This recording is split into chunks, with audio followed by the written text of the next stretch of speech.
Hi, I'm Ella, an autistic adult and the parent to two autistic children, and I'm going to give you some considerations for around a festive period. Often at festive times, your schedule, usual activities and familiar places that you visit might change. So it can be a good idea to build in structure, doing things like following your usual routines, for example, your morning routine, taking part in your usual focused interests and your usual media consumption. For example, watching the same TV show that you usually watch at the same time at the end of each day can be comforting and familiar. Food can be challenging during these times with expectations on what you'll eat and when you'll eat. You might feel judgment from visiting family and friends who expect you to eat these particular foods. And if you or your child would feel happier and more comfortable eating a familiar, safe food, then it's important that you accommodate this. And it might be useful to have some conversations ahead of time with these people that this is what you will be doing so that they're expecting it and you're not dealing with judgment on the day. However, if you would like to participate in festive foods but you're feeling a little bit unsure, you can prepare your usual comfortable foods and then you have the option to try the festive foods, but you've got a fallback if you'd really rather after that just return to what feels comfortable. Again, if you're attending festive events outside of the home, you could consider taking your familiar comfortable snacks and foods with you. Thinking about visiting family during festive periods, there can also be a lot of expectations around hugs and kisses and other kinds of physical contact. This is another area that it might be a good idea to have a conversation in advance around what's comfortable for you in that situation.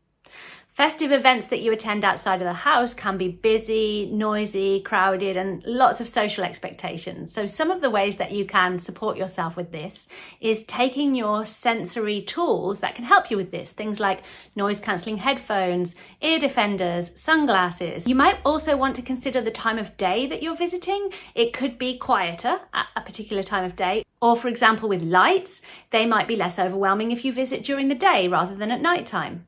I would also recommend identifying quiet spaces that you can escape to if you need to regulate. Sometimes I end up using my car for this purpose. Think about how long you want to attend. We often think about the start time of an event, but we don't specify the end time. If you specify the start and end time, this can create structure and feel safer. And even within that, if you need to leave early, that's okay. You don't have to stay for a specific amount of time. You might also want to think about who might be able to support you. Is there a safe, familiar person who could come with you? If you're the parent of an autistic child and you might have multiple focuses, is there a friend that could come and help you out so that you can focus on your child or they can focus on your child? Presents can also be a challenge if gifting is involved in this celebration. For example, expectations based on typical reactions to gifts might not work for someone who communicates in a more autistic way. We might not show the expected facial expressions. We might not process the gift in the expected time frame. So sometimes it can be more comfortable to open the gift when you're not in that situation and you're on your own and you can enjoy it the way that is most enjoyable for you.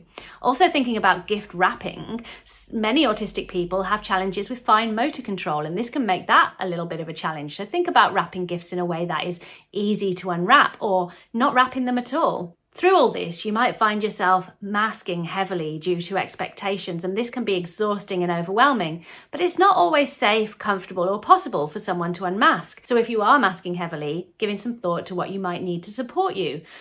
And scheduling is really key in this one.